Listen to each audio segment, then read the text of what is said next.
Welcome to the Gay Buddhist Forum, where teachers from all schools of Buddhism offer their perspectives on the Dharma and its application in modern times, especially for LGBTQI audiences.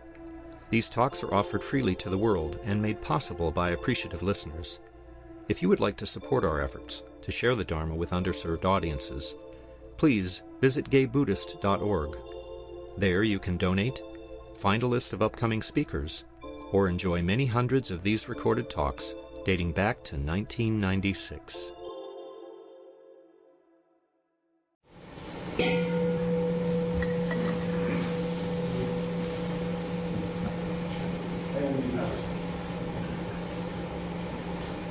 Before we go around introduce ourselves, I want to thank Risha for bringing Zoom Hilda today and setting all this up so that we can reach everybody online. We'll go around and say our names, and then I'll introduce ourselves. I'm George. Grisha. Matthew. My name is Mark. Andre. My name is Jerry. Jim. Bob. Ben. I'm David. Henry. Greg. Tony. I'm Richard. Andy. Jack. Brad. Tim.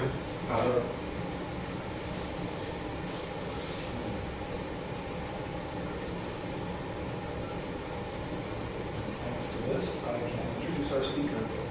Our speaker is Melvin Escobar. Melvin Escobar is a core teacher at the East Bay Meditation Center, a licensed psychotherapist, and a certified yoga instructor. Melvin has walked the path of service for much of his life, drawing on his experiences as a queer man of color, born and raised in Los Angeles, California. Having encountered the priceless wisdom embodied in Buddhism and yoga, he continues daily to learn the revolutionary potential of body-centered, contemplative practices for personal and social healing. You can read his latest article in Lion's Roar magazine, Loving Kindness, May All Beings Be Happy, and visit his website at www.melvinescobar.com for more information. Welcome, Melvin. Thank you. So I'll warm up the crowd a little bit. So that's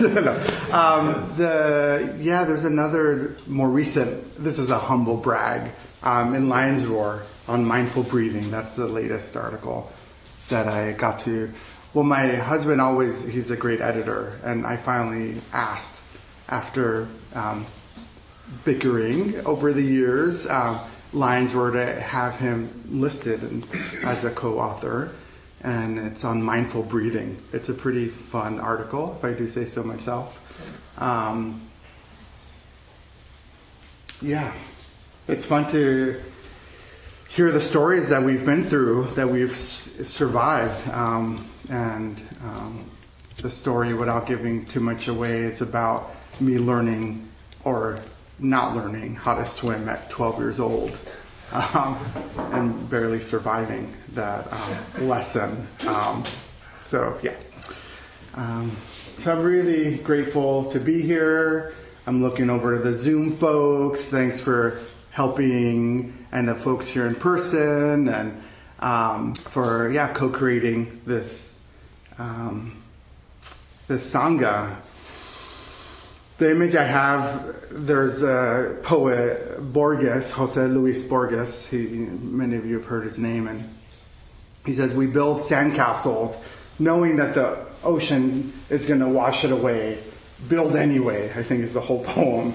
And so we're building the Sangha, and it'll be washed away, but never completely gone, huh? We have the gift and responsibility to see, to feel that what we do in this half hour, this time together, this hour and a half, does have ripples, yeah?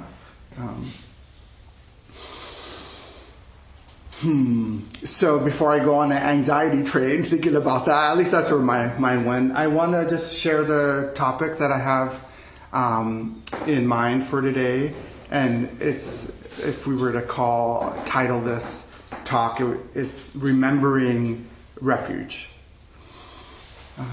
I always try to listen to who taught here before. So Laura Burgess was here, and so coincidentally, she also was talking about Refuge, and I really enjoyed her talk. And I'm going to offer what makes sense to me in this moment around refuge. I know some of us, I think all of us, if we're practicing wholesomely, we're remembering that beginner's mind, a lot, as Suzuki Roshi said, gives us the opportunity for infinite possibility. The expert mind, there's very few possibilities. And so the beginner, quote unquote, place to start when talking about refuge is to remember the three jewels, right? Those are the three refuges of Buddha, Dharma, and Sangha. The three jewels that we get to polish in every moment. And so having some understanding of some of the heart of these jewels, like what the juice of it is, what the meat of it is, what it's really pointing to, and how the Buddha and the people that helped create Buddhism, what they may have meant by that, and most of it is universal wisdom, and there's some specific things that I find really interesting that help me open my heart and be faithful, particularly in the Buddhist tradition as I connect to it. And I say but there's many Buddhist traditions, and that's one thing I really enjoy about coming here is that it's non-denominational, and I really feel that and understand that Buddhism as a world faith tradition has been influenced by whoever it comes in contact with, and that we're co-creating it in every moment. And so I say that to empower us to keep it alive in how it makes sense. And so that might be classified as the second jewel, the second gem of the second refuge of Buddhism as Dharma, like being with things as they are, as dynamic as it might be, particularly. I know it's a truism, every moment is dynamic, there's always a lot going on, yet in these particular times it feels that there's a lot of dissolution and kicking up the dirt and clear seeing of like, oh, this is how it is, and this is how it has been,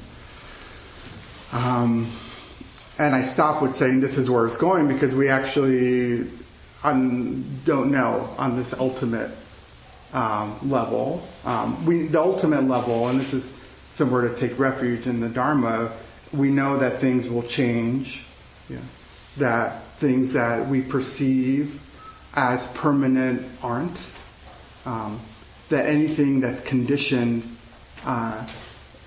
isn't solid, that things are shifting, including ourselves, and so that's the first gem of Buddhism. Our Buddha, one translation of that is the awakened one. So even when we take, and I'll contrast it with false refuge, the false refuge when it comes to the first jewel might be that we take refuge in identity. The sense that even though I'm Melvin and we were knowing each other's names, and some of us were like, I can't remember names and there's so much going on, and so that we might take refuge in this sense of who we are when that's actually changing. Even though we would call it ego, that this sense of a solid self,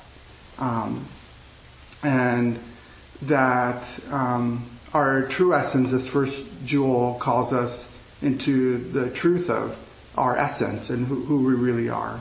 Yeah, and Buddha, there's the statue here. He was a person that most scholars agree existed, not all scholars, as a human being. But the other ways to interpret that I hope might be helpful for us is to think of it as, actually Tara Brach, she calls it awareness, that the first refuge is awareness.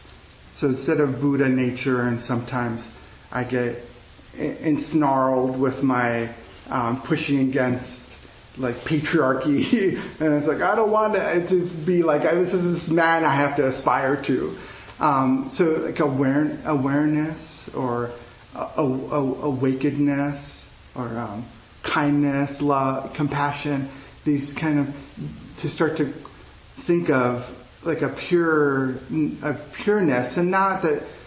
And here's what I love about Buddhism, that there isn't, even though we can talk about impurities or unwholesomeness or toxicity, that it isn't moralized, that that's actually part of the human condition. And so our Buddha nature, our Buddha essence, or our awareness invites even the unpleasantness as part of the path of awakening. So that's Buddha nature, as I see it, awareness of the pleasant, unpleasant, the neutral, and how we might try to take refuge in thoughts or feelings that we can get lost in, and think, like, if you think about it, how can we really define like Buddha nature, who we are? Really, I was thinking as I was sitting here in meditation to try to think about like what the heck got me here.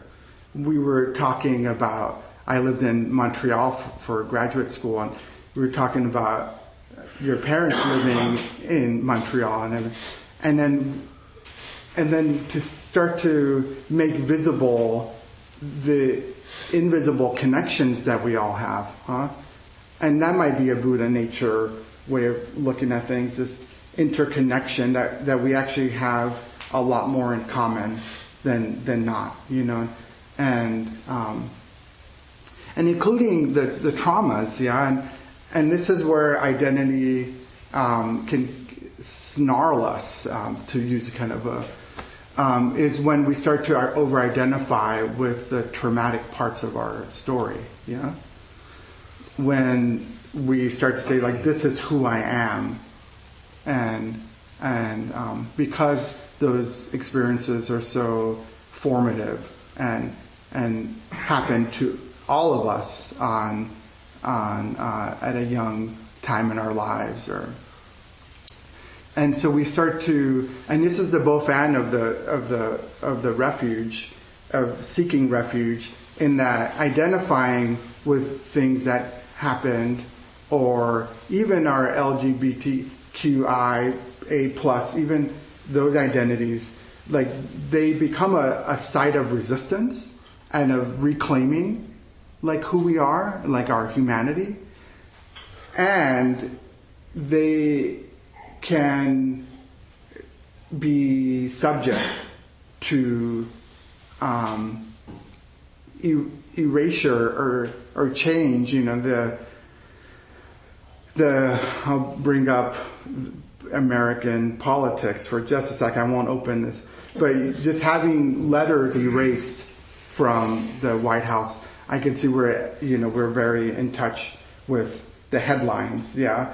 But how that can be totally crushing and terrifying, and an opportunity to be like, who am I really, you know?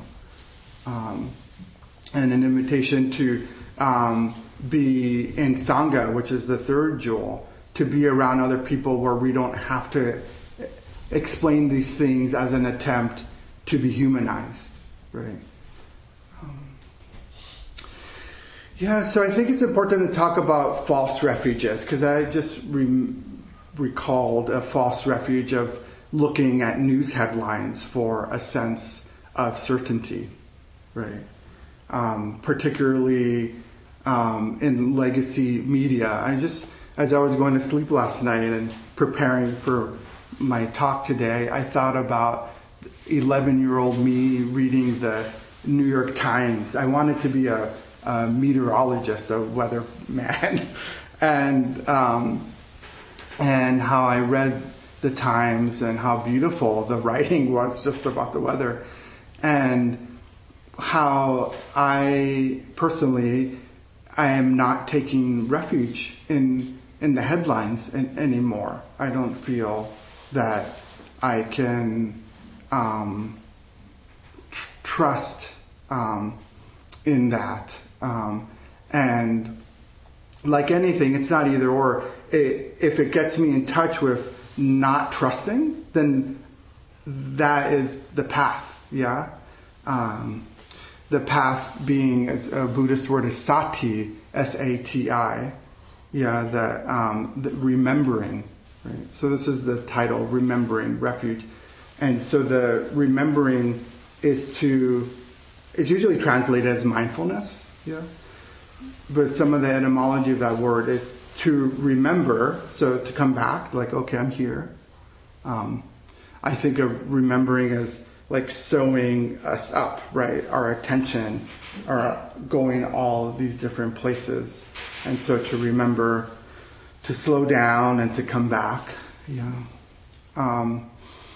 And to recognize is another, to recognize the wholesome, and to recognize the impulsivity of like wanting to push away the unpleasant, just right away. So that's a combination, I think, taking refuge in our Buddha nature, so that capacity. So we need ego to experience this world, and to some things remembering, some things recognizing, cognizing, thinking, and we have the truth, the second jewel, to come back to, and then it's all sewed in together with Sangha, with love. Yeah. So where do we take refuge when it comes to truth? Yeah.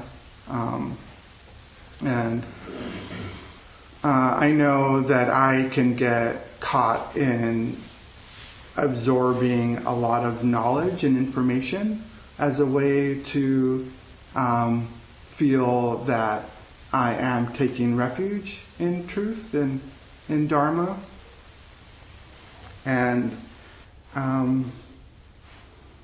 I can get ensnarled in that, I think, because that creates for me a sense that I know it all, or I'm an expert.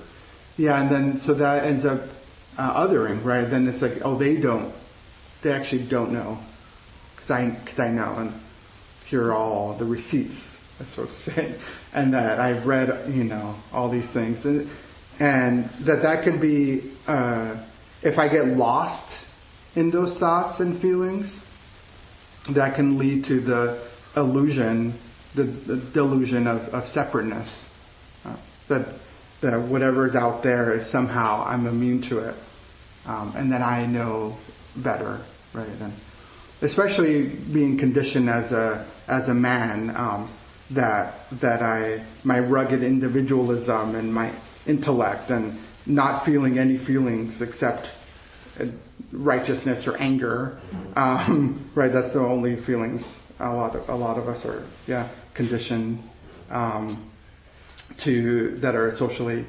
acceptable. Then I end up being better, right?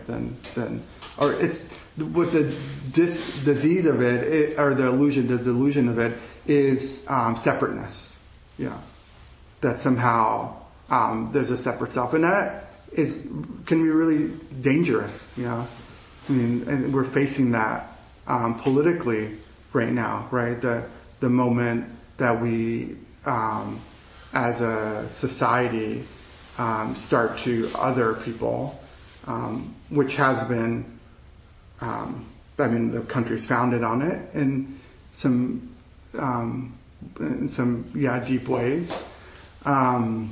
That then becomes ways to justify denying people's humanity, right? And I'm almost saying euphemistically, right? Denying people's humanity, right? And from genocide and murder to the slow withering away of safety net and resources. And so, and not to leave us there, right? Because then we go to Sangha, right? Where the resources are evident, both the potential of boundless love and unconditional support, because Sangha as a spiritual community, like-minded hearted people that have been traveling together for who knows, time is human-made concept, right? Linear time, right? And so when we come together like this, we are reminded of possibility. We can be reminded of that. I'll just speak for myself. I'm reminded that I'm not alone, that there are other people, leaders. There are other leaders, there are other people that have heart and courage to, particularly in this Buddhist path, to not add one more drop of harm in the world. And when we do, we promptly admitted it, to use a 12-step adage, right? To ourselves, to each other, and Sangha, right? To bring it back to a point I made around the illusion of separateness, right? The one way, as I hear our coughs and our sniffles, this is so not PC, but I've been calling it the fascism flu. I just don't know what else the allergies to what this current administration is trying to do. And so the reminder, one way and the flu and viruses, how they remind us of our interconnection, right? But one delusion that is so prominent in our U.S. culture is the hyper-individualism, right? Because that's another place I can get stuck as expert, where it's like, okay, well, I know it all, and and it's me that has to save the world, right? That's how I don't. Am I alone in that? I'm not the only one that gets stuck in that, right? And it's a product of I'll use an academic term of colonialism, of dividing and conquering us, right? Splitting us from our own. The illusion. These are all delusions from our own mind, body, heart, spirit, and then from each other, right?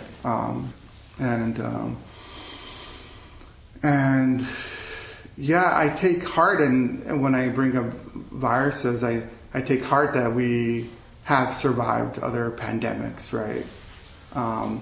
And this COVID pandemic really, I know we're still recovering and it's not over, right? And how can we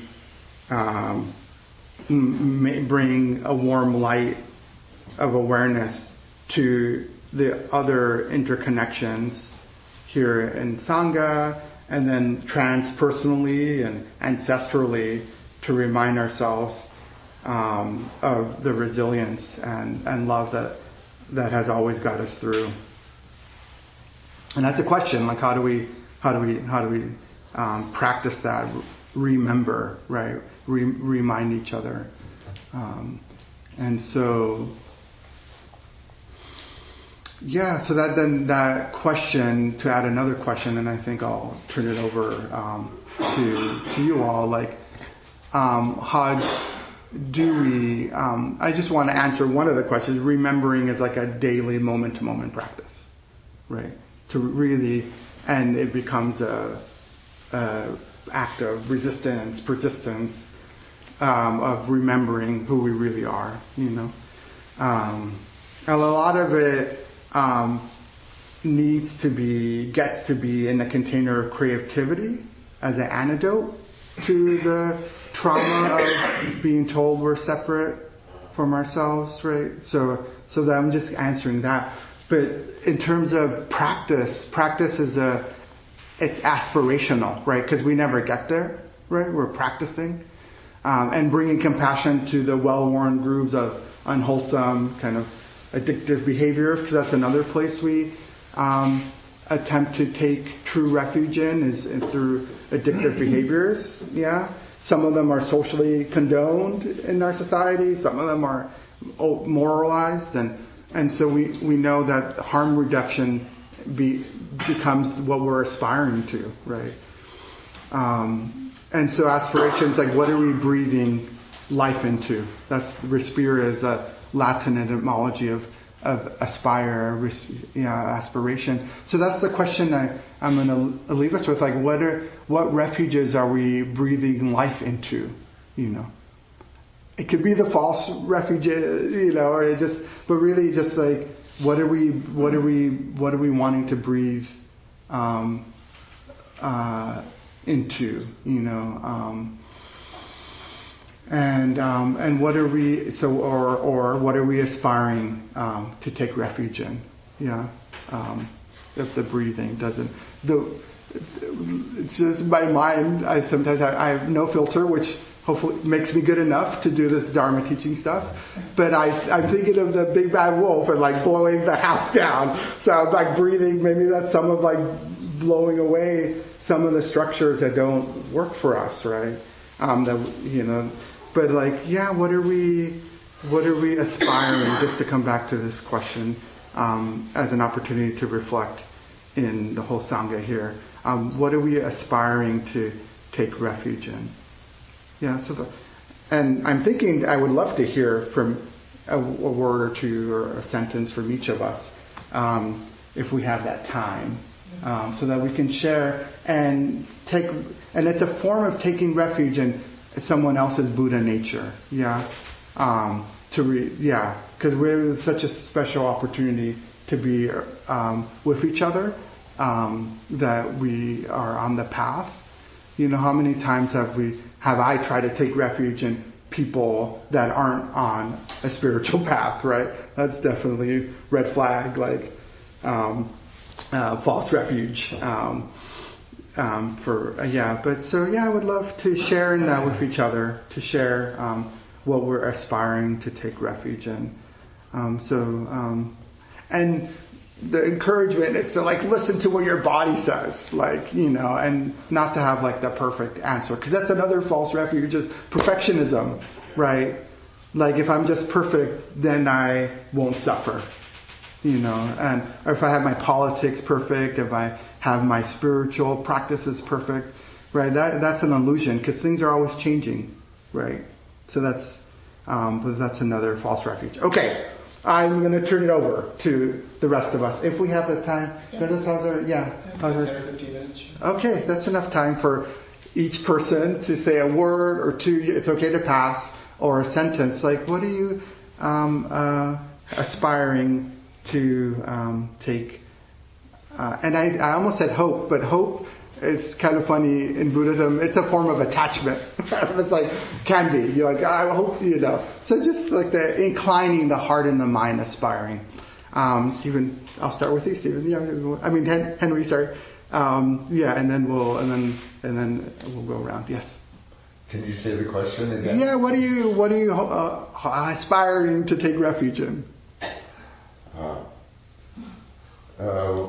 Well, when I come in here, I aspire to take refuge in the Sangha and in my friendship with various other members here that I rely on, especially in this period of time when we feel under assault from the federal government. Right. Yes. Thank you. Thank you for going first. Yes. And then I have a mind where, as you were saying, others, like these beams of light connecting to other people, and that when you take refuge in others that are taking refuge in you, that's contagious. Yeah. That's like that ephemeral, right? That's where a lot of the enlightenment, experiences that can happen moment to moment are those moments of taking refuge, the reflection of the jewel. So I'm going to go with you by the door. And so a word or two, a phrase, yeah? If you want to say your name, yes. I take refuge. And gratitude. Thank you. Beautiful. Unless we died before our parents, we all experience the death of our mothers. And mine died 2 weeks ago. Okay. And I've been taking refuge in my recovery community called Life Ring, Secular Recovery. Yeah. And it's based on that connection you just mentioned, connecting to the best parts of ourselves and trying to grow that. So, thank you. Thank you. I'm sorry for your loss. I'm caregiving my mom right now, so it's a journey. So I just wish it continued. Yeah. Yeah. That's what I was doing the last 8 months. Okay. So, Okay. Thank you. you can make it through. Okay. Yeah. Yeah, and in whatever shape. Like another thing I think about is like we don't have to be better, like that's another way we get false refuge. If I'm just better, and we're already good. Yeah, so so yes. I never think about myself taking refuge in anything, but in thinking about it, I think I just take refuge in letting myself be in the moment. Experience what I'm experiencing without judgment, and let myself feel without judgment, and not try to decide what the absolute truth is, because I'm not sure there's an absolute truth. Thank you. Beautiful. And so that's a reminder, a nudge. Let go of planning what you're going to say, because that's like refuge in the moment. Yeah. Yes. Thank you. Yeah. So whatever comes to heart, mind. Yeah. Hi. Yes. In the round, cool glasses. Yeah. Okay. Don't laugh when I say this, but a few years ago I started a Facebook group where I take refuge on social media in a harm reduction setting. It's called Castro Conversations. And 2 weeks ago, after Mark Zuckerberg met with Trump, I decided to log out of Facebook. And it was so interesting to have the lack of social media in my life for a few weeks. I was surprised that how much I enjoyed it, being with myself, apart from all that chatter. And I just logged in to Facebook again, and I felt so much stronger and clearer about how I felt about that experience and how I wanted to participate. Thank you. Yes. Yeah. Thank you.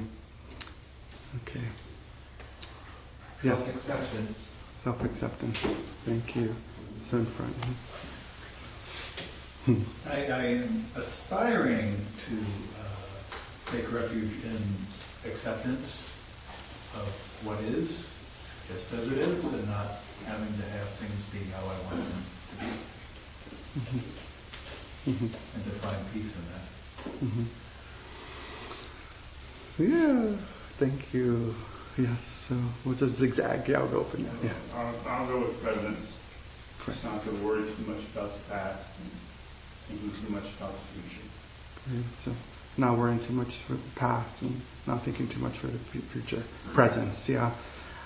I'm repeating because I'm wondering on Zoom, can folks hear? Have folks been able to hear? Okay, I see some nods. Great. Okay, so I won't. Yes, please. I take refuge in nature. When the shit hits the fan, I go look at the sky, look at trees, and just breathe. Thank you. Thank you.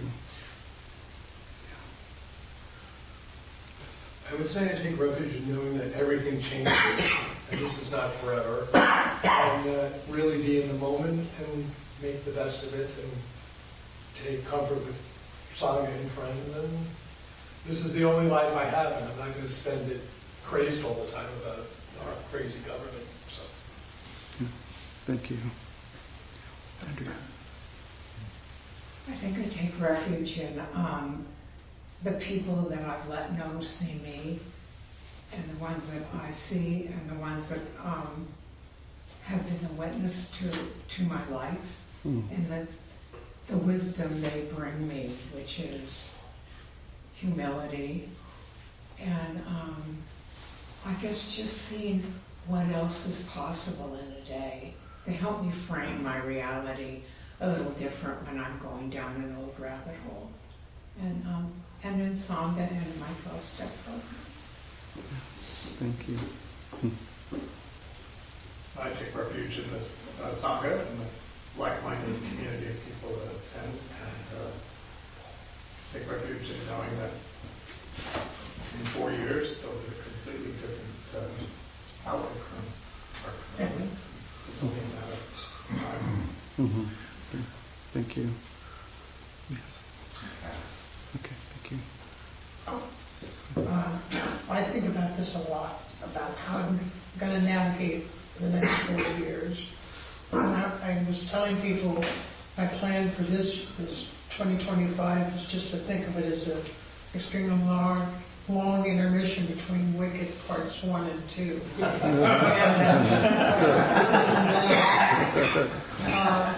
My strategy has been to just be ready to take action when action is needed during these times, but also to kind of step up my service.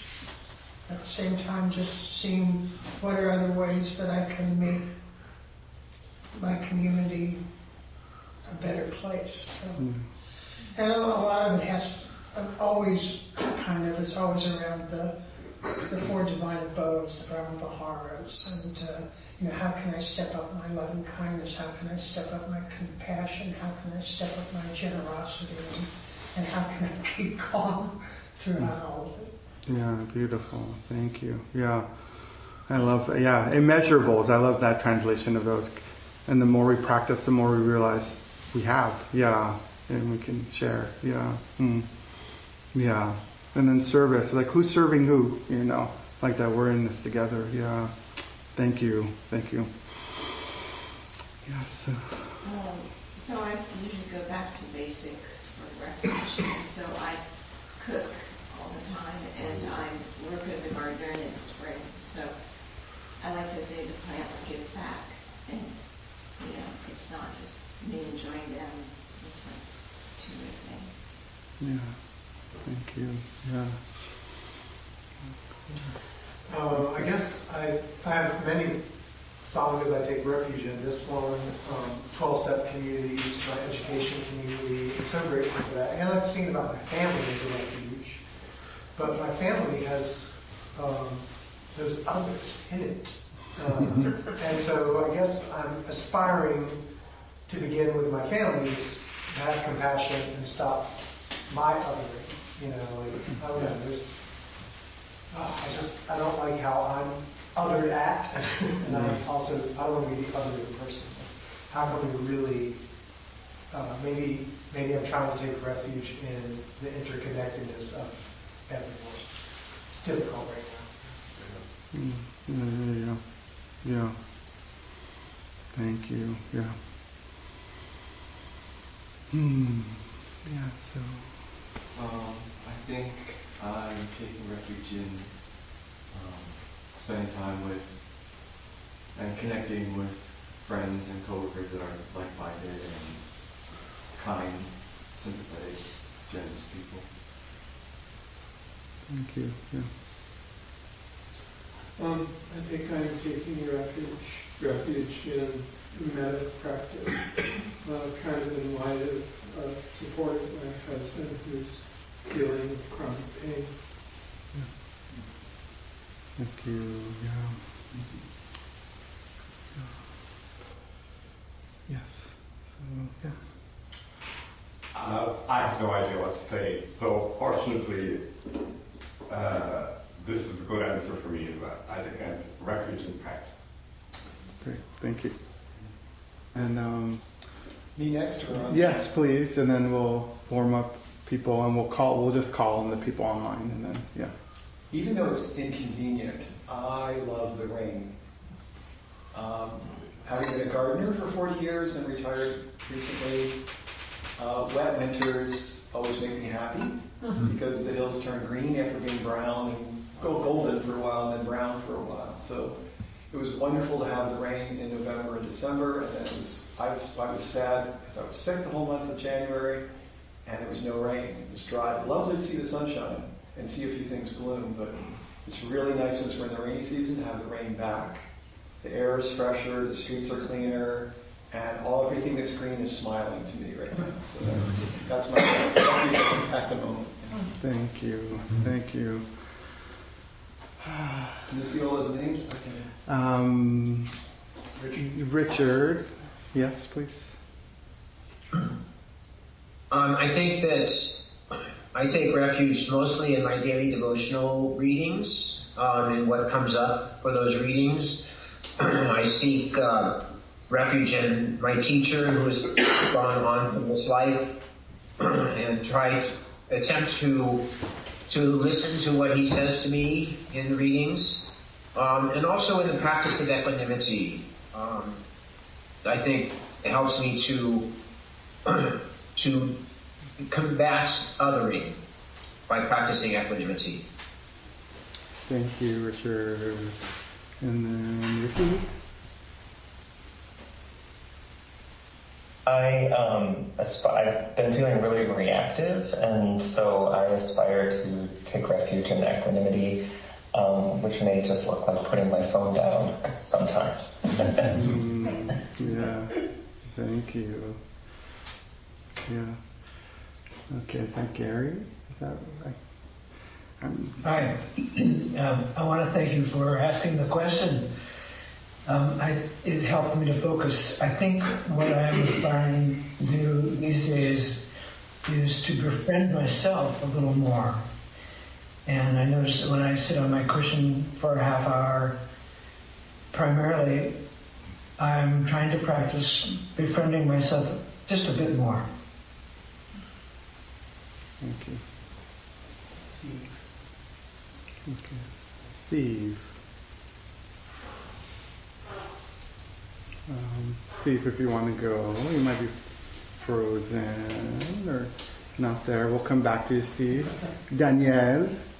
Oh, yeah, from all the way Brazil. Huh? Yeah. Refuge in being grateful for things that are passing right now and trying to be open to what I'm supposed to learn.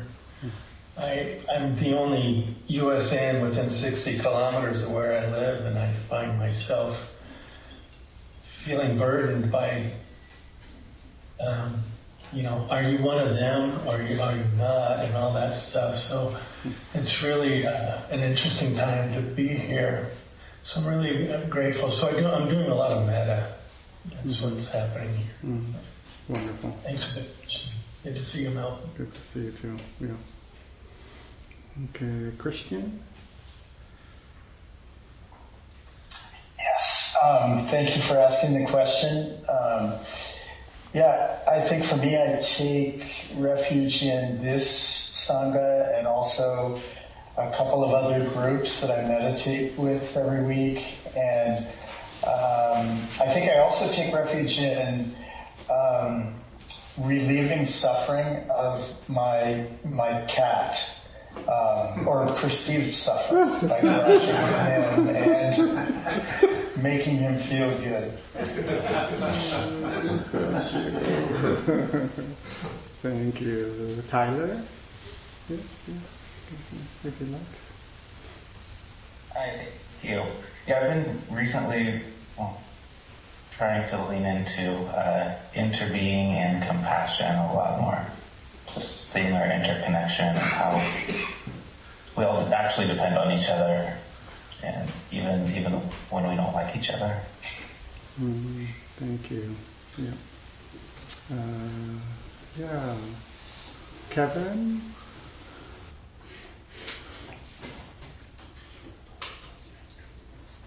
Yeah. Thanks. Yes, I often find myself taking refuge in just looking out and listening, seeing, and feeling physical beauty that's around me. Wonderful. Thank you. John E., if you wish. Hi, thank you.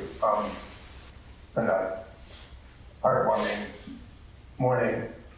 I think I'm taking refuge in the people I love and my connections, and being present to their experience and listening.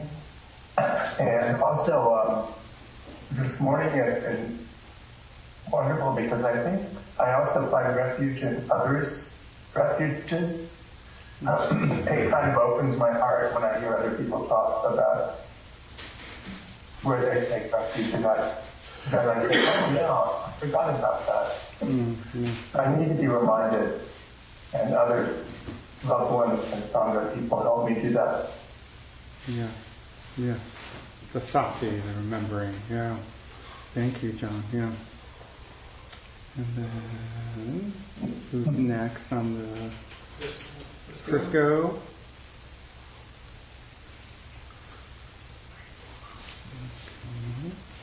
We'll come back if you're around.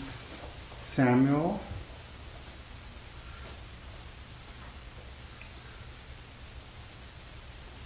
Or Hitis, I don't know how to pronounce your name. So is there anyone on the Zoom that hasn't shared that would like to share? Okay. Thanks, y'all. Yeah. You know, I love, just one more phrase. The Zenju Earthling Manual, I was sitting, I was just thinking back just all the years, the first time I was introduced to Gay Buddhist Fellowship in the late aughts. And she came to Mind Heart, and as a queer black woman, and she's, as you were talking about nature, like people are so complicated, but to be in nature, to see that reflection of our beauty, right? Because that's another aspect of how we might get diluted in separation. Yeah, so I just thought of that teaching. So thank you. So that's what I'm taking refuge in. And even though these eyes are changing, I'm very happy with them that they were able to see that far. So just taking refuge in the resilience of this body in this moment. And so thank you so much for sharing your wisdom, your life energy. And so is this the time now to circle up? Is this any announcements before? Announcements. Yeah. Okay. Thank you, Melvin. Thank you. Announcements next. Do we have a host? We have a host. Please stay and enjoy the fellowship of the Sangha. There is walnut ginger cookies like Mom used to make when she was in a good mood, and tangerines. If you have tea, just put your cup in the sink and I will take care of it from there. I'll be going around with the Dharma bowl. We ask for a donation between $10 and $20 or whatever works for you. And the reasons we ask for that is for the honorarium for our Dharma speakers, rent on the center, our quarterly newsletter mailed mostly to people who are incarcerated, and it helps support our retreats, of which we have 2 every year. There's a newcomer's sign-up sheet on the credenza if you want to get our newsletter. Some members go out to lunch, usually we let the door around 12:30. You might consider inviting someone to join you. And have a nice day. Thank you. Any other announcements? Just that we do have our 5-day retreat coming up in April, I believe April 22nd. 22nd to the 25th, or 21st to the 25th? Yeah, or the 23rd to, no, it's somewhere around there. And Sean Fett Oaks is going to be our teacher. I'd just like to say that he did our 5-day retreat last year, and he was just the most amazing teacher. You ask him a question, and he has 15 references to answer it. He was just terrific. You want to really experience both being with the Sangha and having some great teaching and beautiful Vajrapani, surrounded by redwoods. It's really a lovely place. All the information's on the website, and people to contact if you have more questions. What's the website? Gay Buddhist Fellowship? GayBuddhist.org. Just gaybuddhist.org. We got in there real quick. Yeah. Thank you, Matt. Anyone else? Richard? We can gather in the circle to dedication.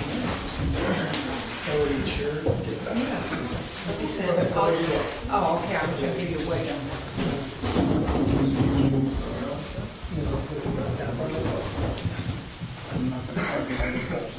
Oh, I'm going to go behind. All right, that's. By the power and truth of this practice, may all beings have happiness and the causes of happiness. May all be free from sorrow and the causes of sorrow. May all never be separated from the sacred happiness which is without sorrow.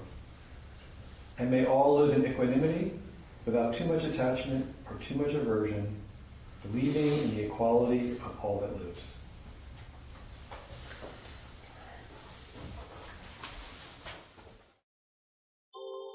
Thank you for listening to the Gay Buddhist Forum.